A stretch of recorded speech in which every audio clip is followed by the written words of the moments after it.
ask him to. Joining me now are two congressmen on committees involved in the impeachment process, Ted Lieu and Gregory Meeks. Thank you both for being here. I'm going to just go back and forth between the two of you. Congressman Lieu, what did you take away from the first 2 days of open hearings that we heard this week? Thank you, Jory, for your question. First of all, it's an honor to be on with Representative Meeks. This week was a very, very bad week for Donald Trump. The American people heard firsthand from Ambassador Taylor about the bribery scheme of Donald Trump, where he withheld hundreds of millions of dollars in a White House meeting in exchange for Ukraine launching 2 bogus investigations into the DNC server and the Bidens. On Friday, we heard Ambassador Yovanovitch testify how she was removed so that the decks could be cleared for this bribery scheme to be executed. And during her testimony, Donald Trump engages in witness intimidation. And then to top that off, we have Roger Stone, who was convicted by a jury on all 7 counts, and he's a friend of Donald Trump. A very bad week. Yeah, it was an interesting set of testimonies, to be sure. And Congressman Meeks, you sit on the Foreign Affairs Committee as well as the Financial Services Committee. But I want to speak to you in your guise as a Foreign Services Committee member. I want to play for you some of Bill Taylor's testimony, which was quite dramatic on Wednesday. And this is where he talks about this irregular channel, this informal channel that was taking place in terms of Donald Trump's foreign policy. I encountered an irregular, informal channel of U.S. policymaking with respect to Ukraine, unaccountable to Congress, a channel that included then Special Envoy Kurt Volker, U.S. Ambassador to the European Union Gordon Sondland, Secretary of Energy Rick Perry, White House Chief of Staff Mick Mulvaney, and, as I subsequently learned, Mr. Giuliani. How irregular would such a channel be in American government? I think it's unprecedented, and it's good to be with you, Joy, and my colleague Ted Lieu, but it's unprecedented. And I think that's what was important about what we've heard thus far from both of our ambassadors. Here we have individuals in our State Department who are not there because they're Democrats or Republicans or independents. They have dedicated their lives to diplomacy on behalf of the United States of America and to carry out the United States policy. So what you see lining up are individuals who are testifying now because of a sense of responsibility and obligation to our Constitution and to our nation. And you see more and more of them within the State Department coming out because that's who they are. That's why they signed up.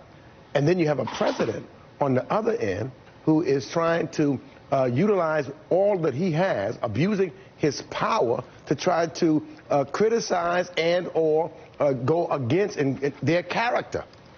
But I think that that's why these hearings are important, and I want the American people to judge for themselves. Listen to a 33-year person of the State Department who served under Democrats and Republicans, and listen to what's happening to her and the assault that's being put on her by the current president, and then listen to Ambassador Taylor and all that he has talked about, and this shadow government led by Rudy Giuliani, topped by the president himself. And you're seeing that more and more, the testimony that came out yesterday, they're connecting directly to the president, and his cabal is starting to fall apart.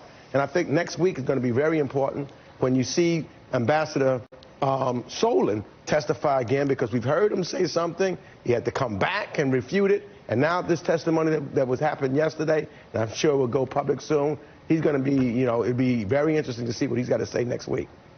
Indeed. And Congressman Lieu, speaking of Ambassador Yovanovitch, do you think that the threat that Donald Trump issued against her, attacking her, I should say, the attack on her in real time during the hearing in which she was speaking, will wind up playing a role in the forming of articles of impeachment should this get to that point against Donald Trump?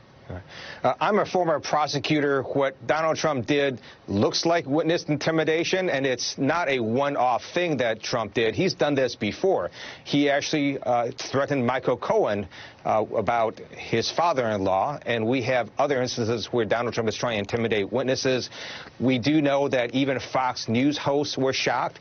Bret Baier essentially said that this just added another article for impeachment in real time. So the Democratic caucus, we're going to look at all these instances of witness intimidation as well as obstruction, and we'll make a decision as to whether we launch an article of impeachment on that issue. Yeah. And let me play for you, Congressman Meeks, another one of your colleagues, Mike Quigley, and this is Mr. Quigley on Wednesday. Take a listen. We were not able to hear testimony by Chief of Staff Mulvaney, John Eisenberg, Michael Ellis, John Bolton, more than a dozen witnesses. So I suspect if you have a problem with hearsay, you'd have a lot more direct testimony and direct evidence if you weren't blocking that ability.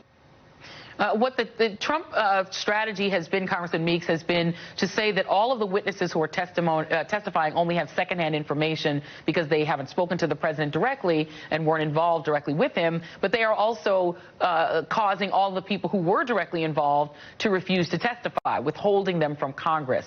Could that be considered obstruction, again, thinking forward to articles of impeachment?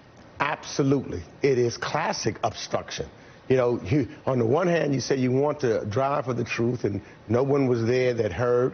Well, all of your people, you're trying to, and you're preventing them from cooperating with Congress and our investigation. It is absolute obstruction of our investigation. In fact, it is so relevant that if you look at the Nixon impeachments, how he tried to cover up was to prevent all of his folks from testifying. But when the facts came out, and I think that that all of the people around the president better start observing, because if you look at the Nixon impeachment, everybody ended up going to jail except Nixon. And so they should think twice about whether or not they're going to listen to just the president and try to cover up blindly, or come and tell the truth, as you see that many of the individuals in our State Department who are putting their country and their Constitution first before just supporting blindly this guy who happens to be President of the United States. I want to thank both Congressman Ted Lieu and Congressman Gregory Meeks. Thank you both for your time this morning. Really appreciate you being here. Good to be with you, Joy.